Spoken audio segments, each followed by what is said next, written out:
పరిశుద్ధ నామానికి మహిమ కలుగును గాక. దేవుడిచ్చినటువంటి ఈ మరో శ్రేష్టమైన తరుణాన్ని బట్టి దేవాది దేవునికి వందనాలు. వేకప్ విత్ గాడ్ వారు నాకు ఇచ్చినటువంటి ఈ తరుణాన్ని బట్టి వారికి నా కృతజ్ఞతలు తెలియజేస్తూ ఉన్నాను.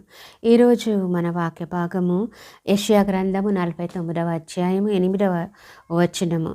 దేవుని యొక్క ఉద్దేశము, మన అంశము దేవుని యొక్క ఉద్దేశము. ఇక్కడ ఇలాగ వ్రాయబడి ఉంది, యెహోవా ఈలాగు సెలవిచ్చుచున్నాడు, అనుకూల సమయమందు నేను నీ మొర ఆలకించి నీకు ఉత్తరమిచ్చితిని, రక్షణ దినమందు నిన్ను ఆదుకొంటిని.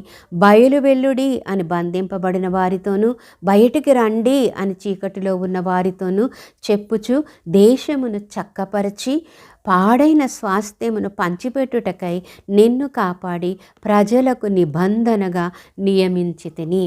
ఇది ఈరోజు దేవుడు మనకిచ్చేటటువంటి వాగ్దానం. నిన్ను నన్ను విశ్వాసులుగా దేవుడు మనలను ప్రజలకు నిబంధనగా నియమించి ఉన్నాడంట.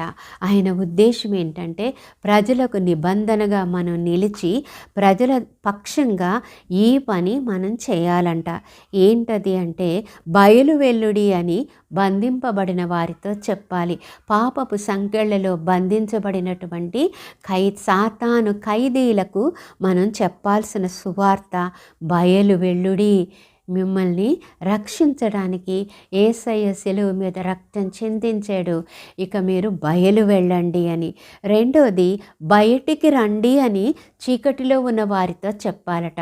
చీకటిలో ఉన్నటువంటి వారు అంటే రక్షించబడి చీకటి చేత పాపపు ఒత్తిడి చేత అణిగిపోయి వెలుగును చూడలేక ఉన్నటువంటి వారితో బయటకు రండి, వెలుగైన యేసు లోకంలోనికి వచ్చి ఉన్నాడు, ఆయన వెలుగులో మీ నడత సరిచేసుకోండి అని చెప్పవలసిన బాధ్యత నీకు నాకు దేవుడు అప్పగించి ఉన్నట్లుగా ఈ వచనంలో చూస్తున్నాం.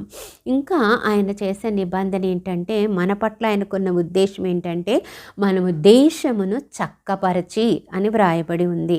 మనము ఈ పని చేయటం వల్ల అనేకులను రక్షణ మార్గంలో నడిపించటం ద్వారా, అనేక మంది విశ్వాసులను పరిశుద్ధ మార్గంలో నడిపించటం ద్వారా దేశాన్ని చక్కపరిచిన వారమై, మరి స్వాస్థ్యాన్ని పంచిపెట్టే వారమై ఉంటామట. అలా ఉండడానికి నిన్ను నన్ను నిబంధనగా, ప్రజలకు నిబంధనగా ఆయన ఏర్పరచుకున్నట్లుగా మనం చూస్తాం. ఇది ఎప్పుడు అంటే అనుకూల సమయమందు నేను నీ మొర ఆలకించి నీకు ఉత్తరం ఇచ్చిద్ది, రక్షణ దినమందు నిన్ను ఆదుకుంటాను. ఇది రక్షణ దినాన్ని నీకు నాకు ప్రభు అప్పగించినటువంటి బాధ్యత, చేసినటువంటి నిబంధన. ఈ నిబంధన నీలో నాలో ఆయన నెరవేర్చునుగాక. పరిశుద్ధుడివైన మా పరలోకపు ప్రియ తండ్రి, మీ నిబంధన కొరకు నీకు వందనాలు. మీరు నాతో మాతో నిబంధన చేసుకునేటటువంటి ఆధిక్యత, ధన్యత మాకు ఇచ్చినందుకు మీకు వందనాలు నాయన. మీరు మాకు అప్పగించిన పని మరొకసారి గుర్తు చేసినందుకు మీకు వందనాలు నాయన. అవును ప్రభా, బయలు వెల్లుడి అని బంధింపబడిన వారితో బయటికి రండి అని చీకటిలో ఉన్న వారితో చెప్పడం మాత్రమే కాక దేశాన్ని చక్కపరిచి పాడైన స్వాస్థ్యాన్ని ఇతరులకు పంచి నాయనా నా ప్రభా నీ నిబంధనను గాయకొని నిన్ను సంతోషపెట్టే వారంగా మమ్ములను చేయుమని యేసు శక్తి కలిగిన నామంలో అడిగి వేడుకొంచున్నాం తండ్రి. ఆమేన్.